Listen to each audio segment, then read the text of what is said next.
Hello. So I'm going to be discussing a link which I wouldn't usually refer to that is from Breitbart.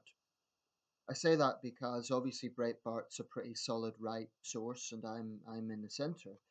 So it's, likewise I wouldn't automatically share a Guardian source. But um, if the issues that they're raising are true, if it is as they say, then it is indeed deeply concerning. And it wouldn't surprise me if this is happening. So I'm going to read out the first few paragraphs to give you an idea of what I'm concerned about, and I'll put a link to this source. Official guidelines, the headline is Dislike and Unfriendliness Can Be Hate Crimes, UK Police Confirm. Official guidelines insist a hate crime must be driven by hostility, in inverted commas, but when contacted, many UK forces are unable to give a definition of what they mean by hostility in the context of hate crimes. Breitbart London contacted dozens of forces to ask for the working definition of hostility and was referred to the dictionary definition, which includes unfriendliness and dislike.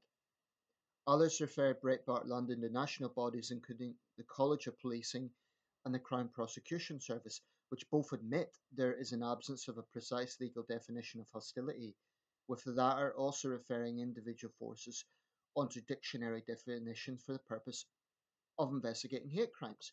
So if this is accurate, it sounds like the police don't have a clue.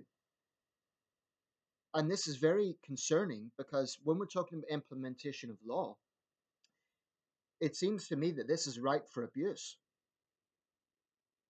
Um, I don't see how you can criminalize a concept. I feel very strongly that where there is criminal legislation, it has to be clear cut. It has to be something that is verifiable, showing that someone's actions is hurting someone else.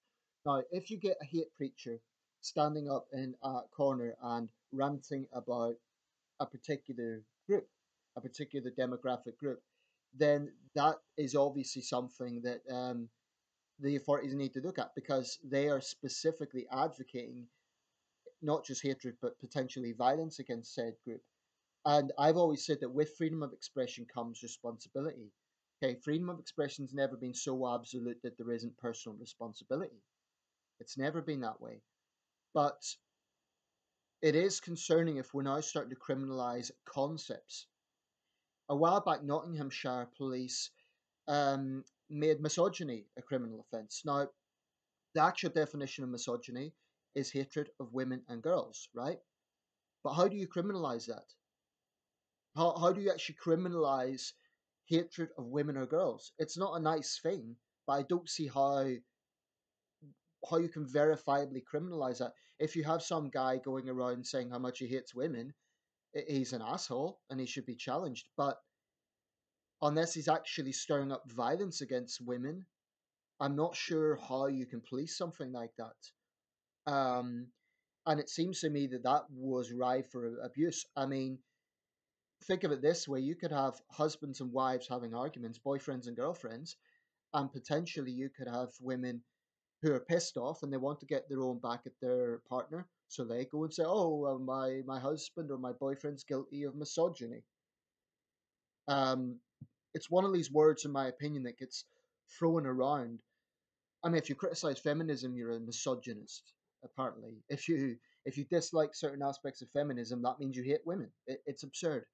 Um, and I feel quite alarmed looking at this. Like I say, it is one source, but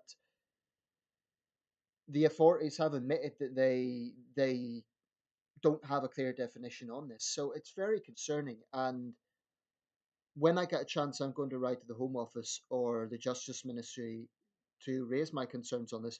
I could write to individual forces, but um, I mean, I could write to my local force to find out what their take is. But I think it's very concerning when you start to criminalize concepts. That is clearly an avenue to abusing liberty. I mean, if you don't like someone's opinion, debate with them or ignore them.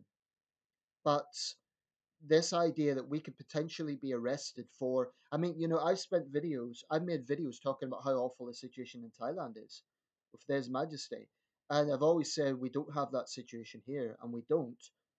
But we should never be complacent.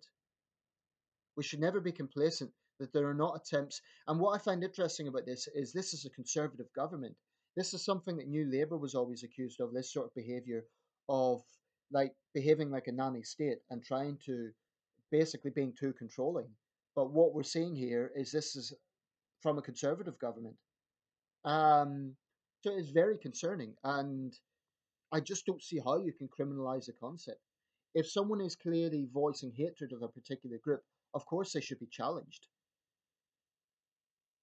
But an opinion itself, unless it's advocating violence against someone, I don't see how it can be criminalized. There's many things I hate. I hate injustice. I hate mindless criminality. I hate yobs who go to sporting events and cause trouble. I hate bullying. There are many things I hate. So I guess I should be arrested. It's a stupid, stupid concept in terms of making an arrestable offence. It's very concerning because this can be ripe for abuse. And if the police don't know what they're doing, they're going to end up arresting people, assuming that they're arresting them for violating this law. Then those people are going to, there's going to be ongoing legal battles. This is going to be a mess. And whoever came up with this stupid idea, hate is a crime. It's just, it really irritates me. But more than irritates me, it downright concerns me. I mean, we should be terrified by this because it is. Forget the source, okay? If you're a left leaning person, forget the source that I've quoted. This will apply to everyone. Because if you're a left leaning person, hating the Conservative Party might get you in hot water. So this is troubling.